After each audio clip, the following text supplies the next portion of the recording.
So welcome everyone to the first in our series of coaching webinars to help golf coaches improve their business. Now, before I get into the introductions, as myself and Jamie Donaldson that you can see on the screen, before I get into the introduction, I just want to take you through kind of why we're here and the reasons why we're here. And ultimately, one of these things or more will be applicable to you, I would feel, otherwise you wouldn't be listening right now. I.e., we want to earn more money, have greater degrees of financial security. We may find we want to do more meaningful work.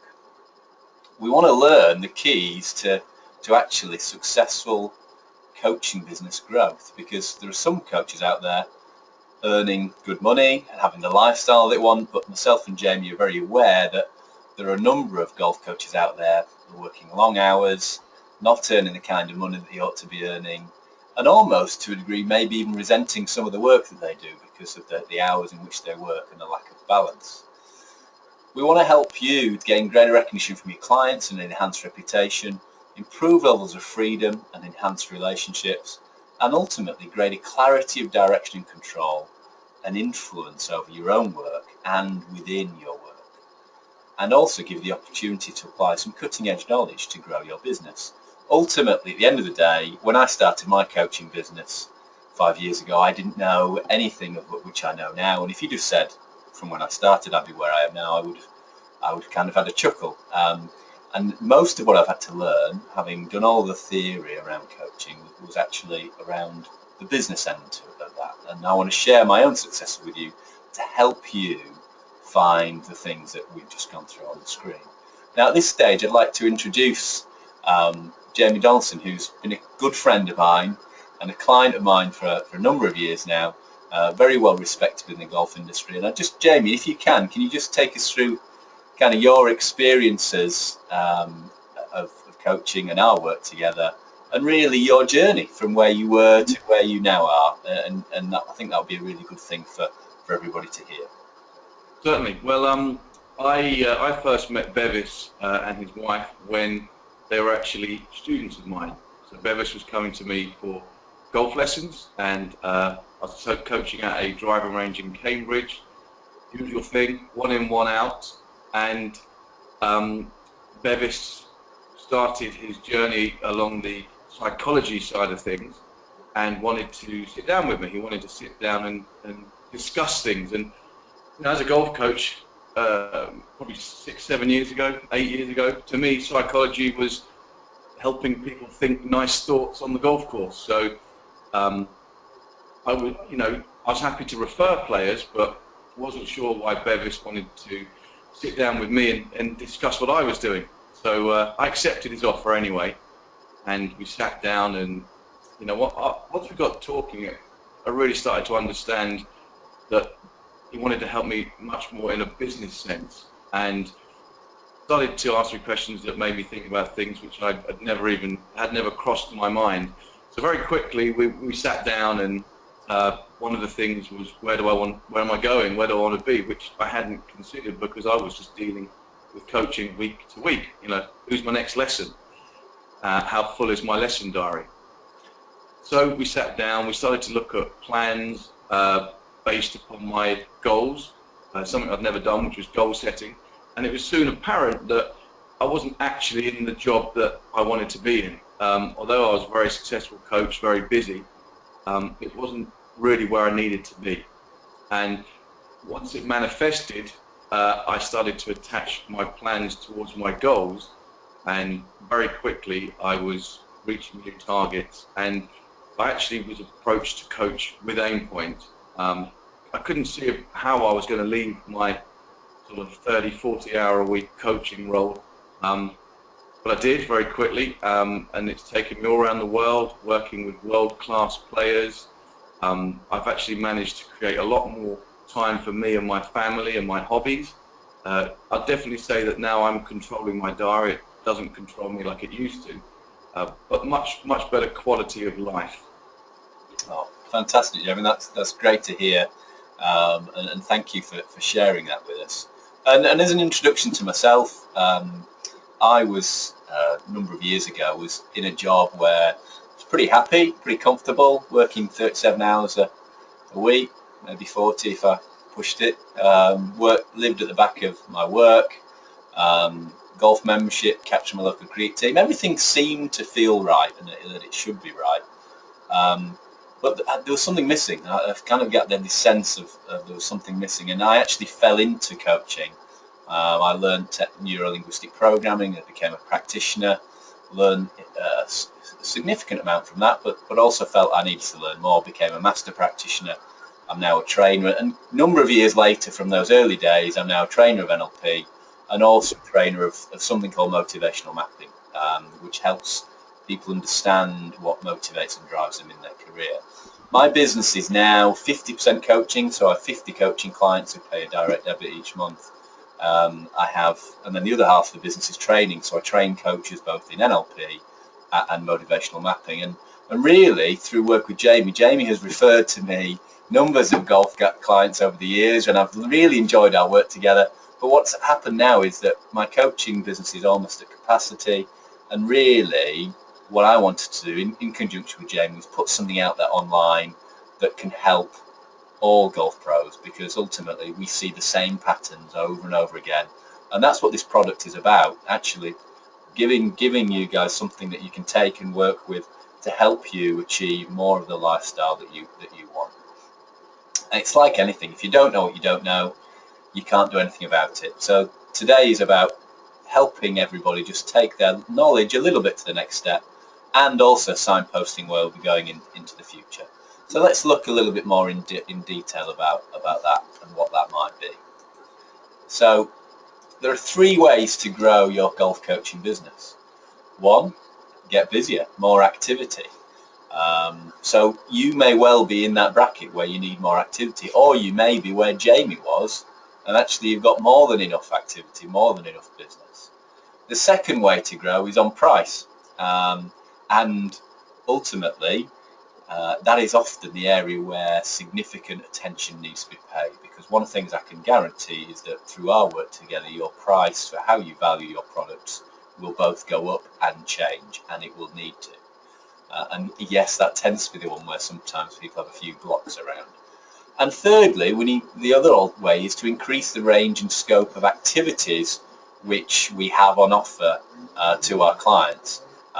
Ultimately, if you have products that people can buy from you, then obviously you're no longer exchanging time for money, and that again is a good thing. We'll be looking to cover all 3 of those areas, and Jamie will kind of be keeping me honest during this presentation, asking me any questions that might come up from a golf professional's perspective, and I shall do my best to answer those as we go through. Just to jump in already, working all over the UK, I get to have conversations with hundreds of different PGA members, whether they're coaching at a driving range, running a golf club, just traveling and coaching. So I can definitely voice a lot of the, not so much the fears, but maybe some of the blockages that I hear from a lot of the guys out there.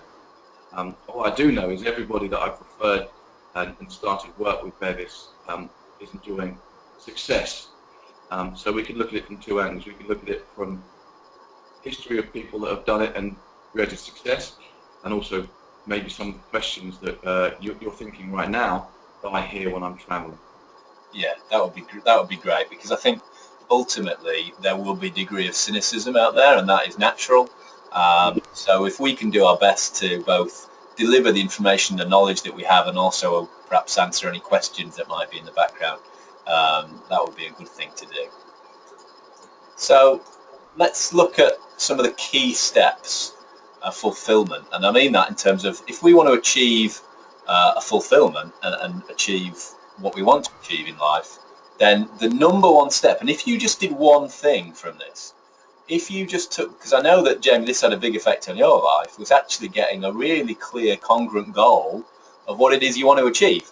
And so I want to give you a little bit of advice on goal setting. Your first task from watching this webinar is to write a goal, and it's to write a goal as if you've already achieved it, and you start the goal with I know I've achieved my goal when, and describe your life the way you want it in all areas of life. And I want you to include this is the key thing, I want to be very specific with the coaching business. How much money are you earning? How many hours are you working? and what is your lifestyle, because there is no point having all the money in the world if your lifestyle is kaput. And one of the blockages that I think people experience, Jamie, is that in the golf industry that people often don't see how they can earn the money that they want to earn without working 6-7 days a week. Yeah. And I think this is the starting point to breaking that. I want people to write a goal based on, okay, I want to earn X and I want to work this amount of hours. And then, of course, there are some steps we can then take to move towards that. So that's the first step. Anything you'd like to share on that, Jamie? No, I mean the funny thing was, once I wrote my goal, it was amazing how I think my goal as an amateur was always to turn pro, and once I turned pro, it was to finish my PGA training. My PGA training finished, after playing for a while and falling into different roles, I think a lot of people end up working somewhere where the dice have landed, where the chips land for them, and you just get stuck into a role, and it's not necessarily where you want it to be. And certainly, if you have no goal, you're never going to join the dots to get there. Yeah, and that's exactly it. Because if you don't have the goal, you don't see the opportunities. The way the market that was definitely the eye opener for me. Yeah, and it was an eye opener for me, Jamie, because you wrote a 5-year goal and 6 months later you'd achieved it. Yeah. Which is unusual, but can happen, because Yeah. what a good goal is one that we can place all our energy on. And as soon as, and that's why I like working with golf pros, because they've got energy. You've got to have energy to do the job.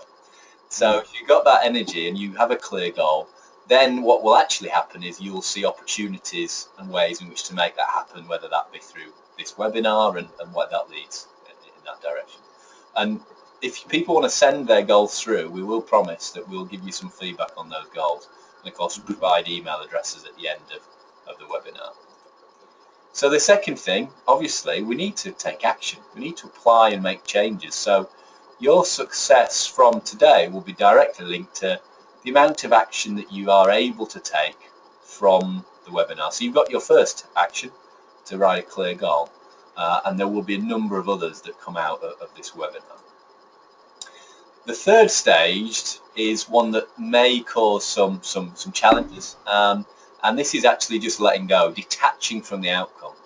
If we are going to change the way in which we coach, then we need to become a little bit more resilient to the perception of others, and to stop doing as much of the thing that we all do at times of thinking what the other person will be thinking. If we're here and we want to get to there, and the first step's that, then we need to take that first step. And yet I know from personal experience that taking that first step can sometimes be a bit of a challenge. But we are here to support you and help you through that. And typically the first step might be as simple as writing the goal, but there will also be some steps that might challenge you around price and products, and again we'll go through those. And often from my experience, golf pros are great people, and they want to help and support each other. And it's just the letting go element is not feeling like you need the business. This is the change I'm making, and allowing your client to either choose it or not choose it. And then crucially, we need to be flexible. Actually have a go at something, learn from it, and make further changes.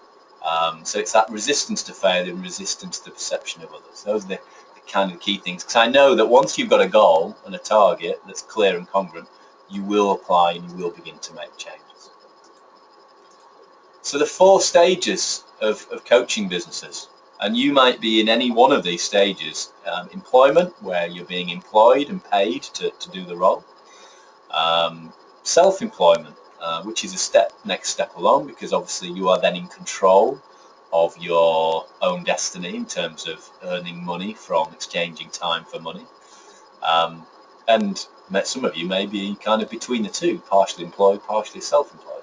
And then there's a key third step, which is more leveraged self-employment, where all of a sudden we're working one-to-many, or the profit that we're making per hour increases significantly because what we're doing is leveraged. And in essence, Jamie, I guess that's what happened with you with Aimpoint in your experience of Aim Point, all of a sudden you weren't just coaching one-to-one, you had more of a leveraged product. Yeah, absolutely. The group lessons, multiple payments, multiple students during the day. Absolutely. I mean, I think one of the first things we did when I was working in Cambridge was to organise the sort of short game days, which was maximising your time and your hourly income. Yeah, absolutely. And there will be some key things around from this webinar, actions to take around leveraging your self-employment, whether that be, and equally, it's still got to work. Sometimes I did a session with a golf pro recently, and he said, what's the key to your success? And he said, group lessons. And then actually we worked out his hourly rate from his group lessons, and it was lower than his individual lessons. So you've just got to be careful that it is leveraged as long as we get our pricing strategy right and our marketing strategy. And the aim of what we're doing for these webinars is to take you each of these steps one by one. And then the final stage of kind of a coaching business is basically having a product of some kind that is purchased from you. And there's numbers of ways of doing that, whether it be actually retailing or kind of more easily packaging up your knowledge so that your clients can purchase your knowledge from you. And that's the final step we'll be taking you through towards the end of the webinar series. So one of the key things we're all going to have to overcome if we're going to achieve our goals is that four-lettered word, fear. Ultimately, fear is nothing more, and this is something, it is a bit of kind of the neuroscience background that I have, and I want to share it with you really from a psychological perspective. When we understand the mind, we realize that actually our emotions, our feelings are just thought. That's all they are. Fear equals thought. So you cannot have a feeling without a thought. And being human, the great gift of being human is that our emotions tell us whether we are thinking clearly or not. So if you're feeling afraid, that all that tells you is you're not thinking clearly. So it doesn't mean not to take the action. And so many golf pros I know inhibit their performance because they're afraid to make a change, because they make up in their mind that making that change will mean that they will lose their clients. It doesn't mean that. It really doesn't mean that. And really all we are taking you through is a series of changes that will actually enable you to be more successful. But it will involve you overcoming not so much fear, but fearful thinking. And it's almost worth labeling it as that it's not real, it's just fearful thinking. And I think, to be honest, in truth, that's something that applies to me, it applies to Jamie, applies to everybody in business. We all have these steps in our business when we're thinking, oh, that's a challenging step to take. And then when we take it, we look back and you think, crikey, what on earth was I worrying about? And myself and Jamie can both testify to that. When I started to exit my employment, I was terrified, literally terrified. Looking back now, clearly the best thing I ever did. And I know, Jamie, you had the same experience. Yeah. I just couldn't see how I would leave that successful, busy coaching job. I had clients. There was so many connotations of finishing work that it seemed like such a big job that I never thought about doing it. Yeah. I almost discounted that straight away. And one of the things I've learned with Bevis is the fear of taking a step. It's only your feelings towards, or your thoughts towards what could go wrong. And it's like trying to predict the future, which you can't do, and you're predicting a negative future. Yeah. There's a great quote, I think it's Tony Robbins, and says that the quality of our life is largely dictated by the amount of uncertainty that we can cope with. Because literally, what happens in the future, we have no idea about. If we stay still, then ultimately there's no chance of improvement. Whereas if we make changes, we create the chance for improvement. And with Jamie, he created some space, and in that space, all of a sudden a new business emerged. Now that might not be the outcome for you. It might just be making changes in terms of how your coaching business works. So whatever those changes are for you, we are optimistic that we'll be able to help you through making those changes. So we need to be prepared to learn to change our thinking and the way in which we do business to improve our results. Now, if you're not prepared to do that, clearly this isn't the right thing for you. But I know just by the fact that you've taken the time to listen to this, that you are prepared to both change your thinking and the way in which you do business. And when you do those two things with good guidance, I can guarantee that your results will improve. So let us look at the format and the modules that are present. We are going to be looking at your product, what your product actually is. We're going to be looking at the price of your product and how you package up your current coaching business. We're going to be looking in the second webinar more about sales, including how to take payments in a way in which really adds value and provides extra security for you. That's about actually getting to a stage where you've earned the money that you want to be earning almost before you get to work. Because I know a lot of golf pros, if somebody doesn't turn up, they lose money, which I think is kind of unfair. It's criminal, really. The responsibility shouldn't be on you, because they've already bought. They should have bought your time in advance. So we'll be talking further about that.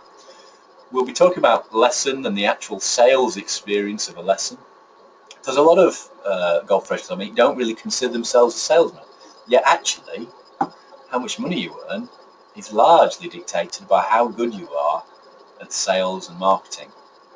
And that's really a key point. I think, Jamie, would it be fair to say that often golf pros are looking to become more and more knowledgeable and have more and more expertise as a teacher, but actually their success as a golf coach as a business person is more linked to sales and marketing, and they're not necessarily the areas that people look at developing in.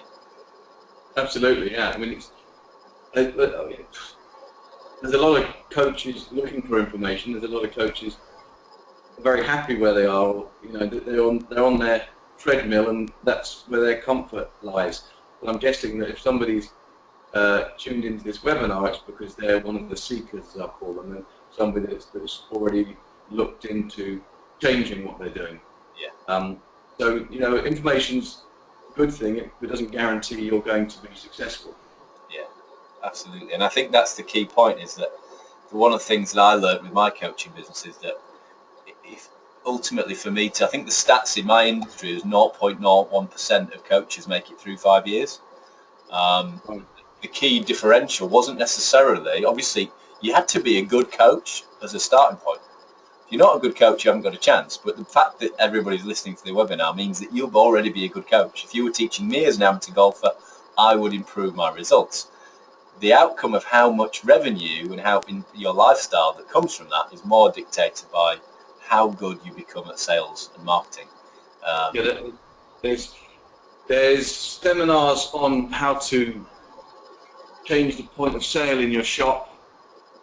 There's seminars on, you know, price points and, you know, actual club sales and how to get better deals and what have you. But there's nothing to my knowledge that deals with what we're dealing with here. Yeah, and that's really the key, is that often the thing that I know is that most golf pros got into business because they got into golf because they enjoyed playing golf, not necessarily that you wanted to run a small business. And actually the knowledge of how to grow a coaching business is very specific knowledge, and really we want to share that with you. And the thing is, it's not complicated, it's actually quite simple. It's just taking the right steps at the right time. So we're going to be looking at marketing and enhancing your lifestyle. Again, that's not going to be today, that's going to be further on in the modules, module 2 and 3. How to enhance referrals, how to actually manage your database, crucial step, and enhance your business through improved word of mouth. Further down the road, how to use email, social media, and campaign marketing, and also how to manage your finances in a way which improves your lifestyle. Again, some crucial things that I learned along the way that have helped me and those that I coach and work with. So let's get on to the first steps from today. And I want you to kind of, as we're going through this, you're going to get this as a recording anyway, but if you've got a pen and paper in hand, please feel free to be scribbling. And I want you to think about what you want to earn as a coach in the next 12 months. And then I want you to list what you currently do that produces revenue.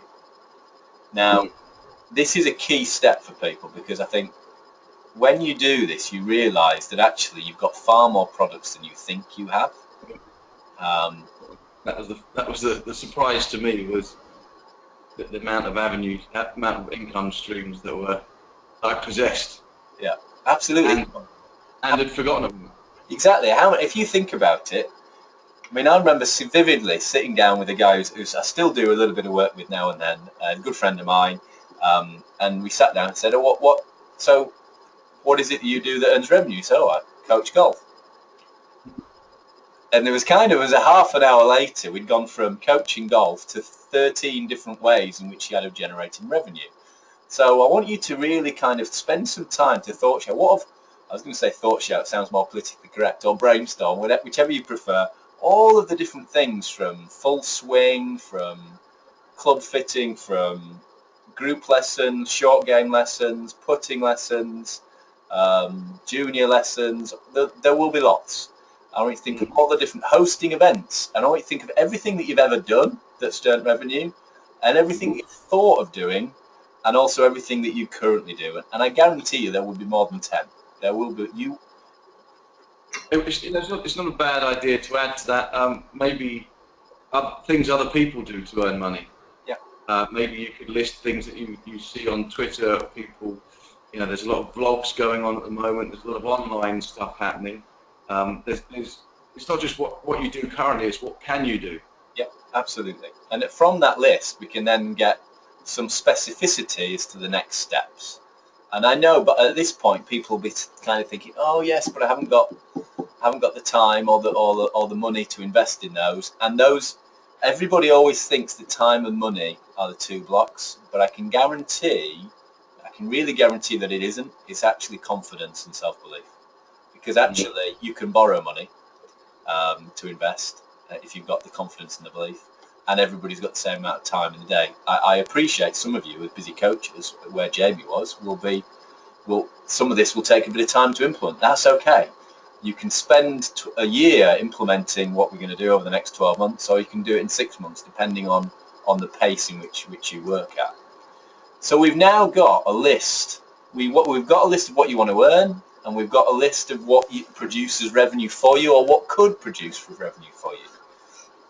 And I now want you to go through and work out what your charge per hour is for each activity, if you can.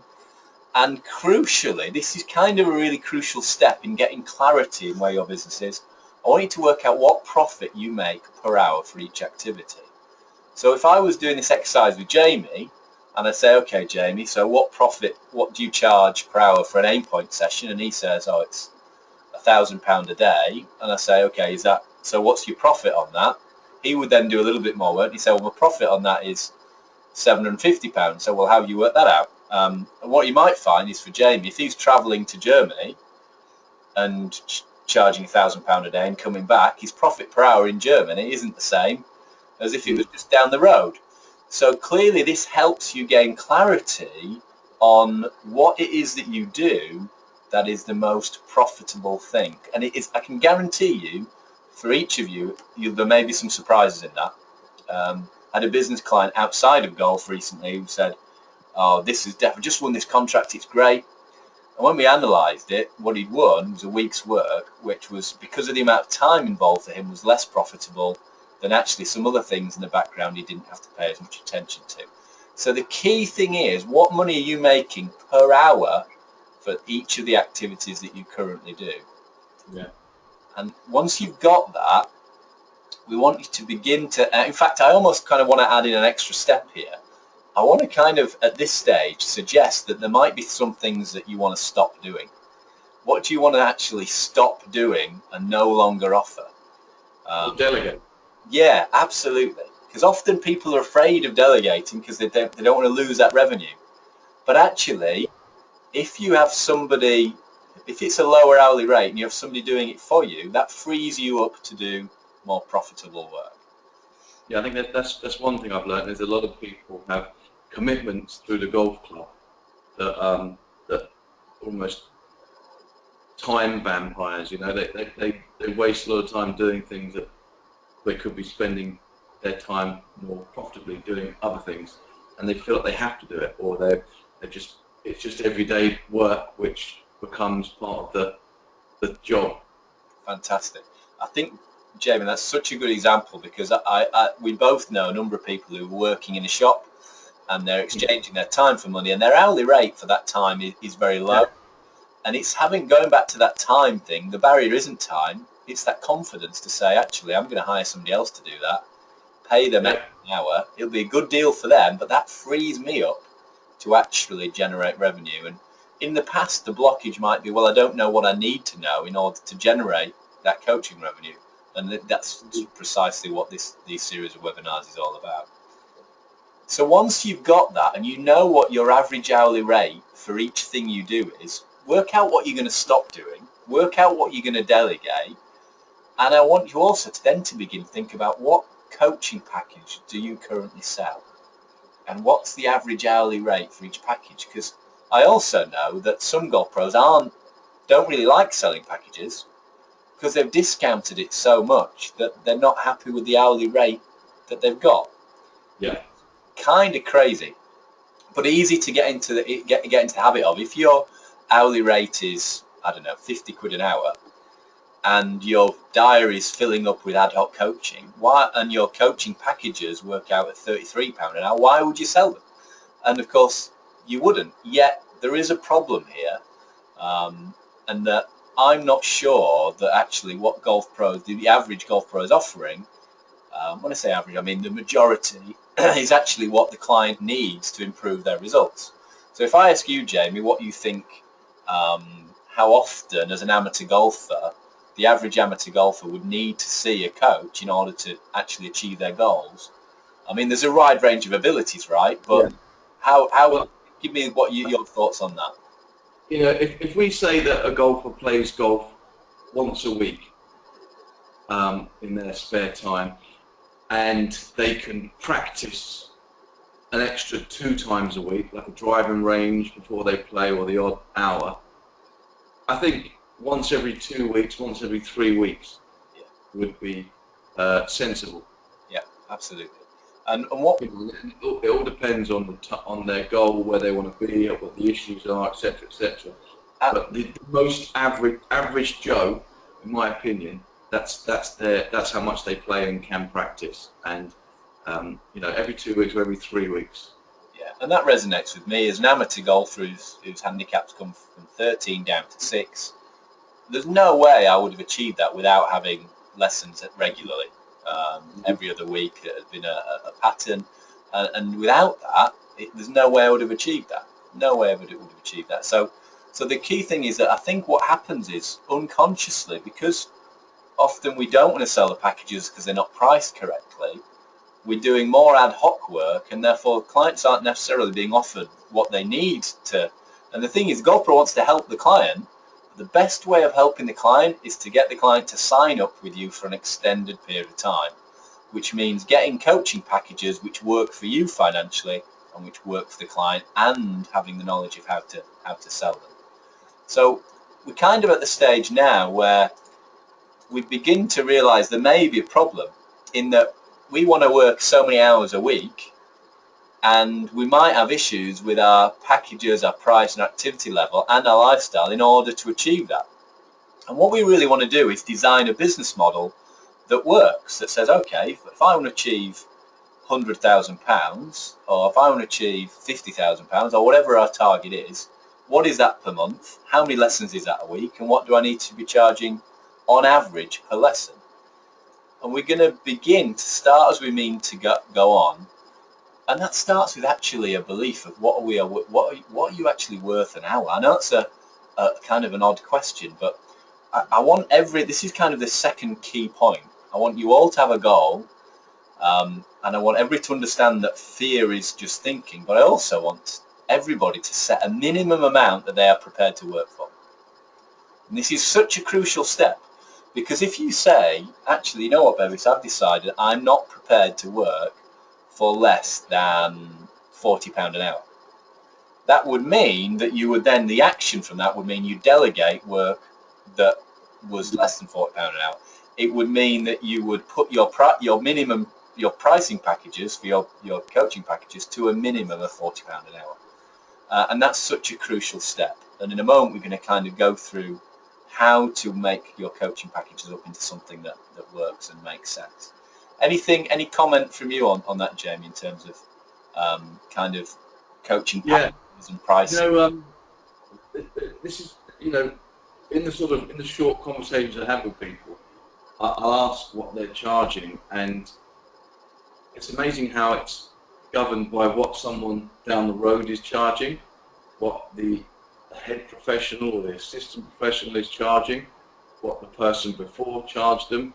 And I often wonder if they added up all the training aids and the launch monitors, or the research, or the years spent developing their coaching knowledge, whether they'd base it upon that as opposed to what somebody around the corner is charging.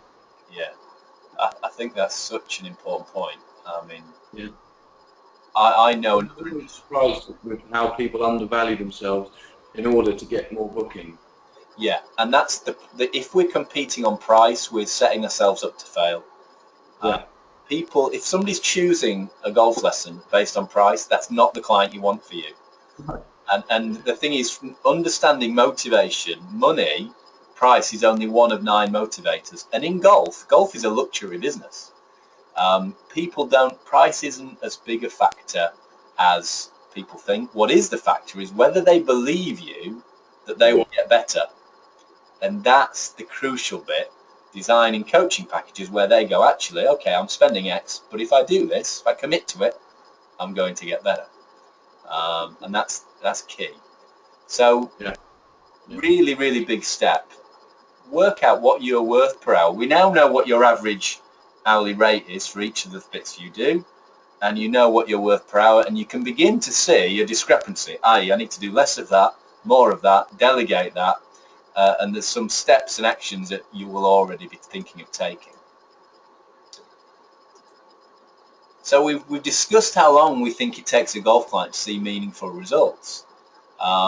And again, I guess if somebody's signed up, Jamie, to seeing a client, a coach, a couple of times a month, or once a week, or once a month, but they've signed up to that commitment, the chances are they're going to see results in either over a longer period of time. It's not going to be the next. And I think that's one of the problems with ad hoc lessons. That I hear it as an amateur golfer. You go out and play, and the golfer's saying, "Well, I've got better because I've got worse because I've just had a lesson."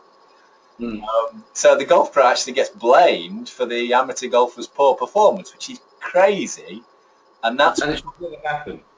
Sorry? That should never happen either. No. That's the common misconception of golf lessons, is the pro's going to destroy you. And basically it's because the changes have to be outside of the comfort zone, because comfortable is the standard they're at. Yeah. And all changes will feel uncomfortable.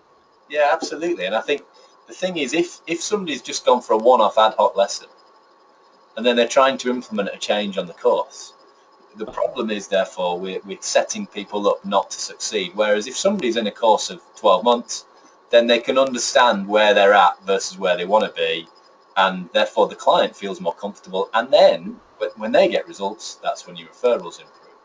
Yeah, so it's not about the next game, it's about the progression over a period of time. Exactly. And they're with you. It's a journey that you take together.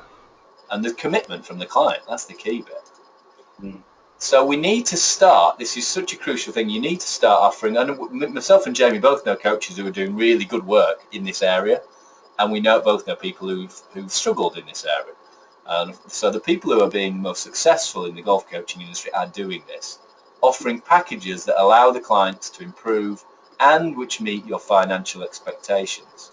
So to give you an example of how that might work, what you might do is, if your current hourly rate is £50 an hour, you might say, actually, and my coaching package is currently at 35, what I want you to do is, and you've put your minimum that you're prepared to work out is £45 an hour, which is still too low, by the way.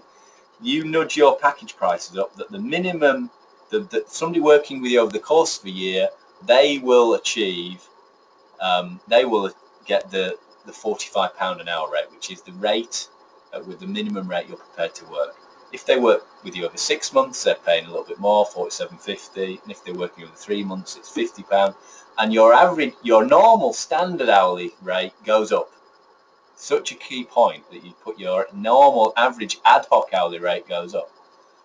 We'll talk more about the importance of that, because then people are more likely to sign onto the packages. So we've now got 3, 6 and 12 months packages. Longest term packages matches your minimum hourly rate. The other two are slightly more expensive, and in order to facilitate that, your hourly rate needs to go up significantly.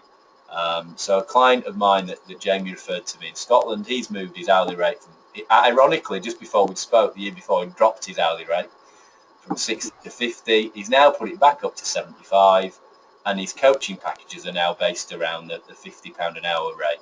And all of a sudden, he's getting people to sign up to those packages. Of course, he's now got revenue coming in regularly before he gets out of bed, and that's the key to the financial security that we were talking about earlier. So at this point, there'll be some questions, and what I'd like you to do, if you do have any questions, I'd like you to consider emailing myself at bevis@magentacs.co.uk,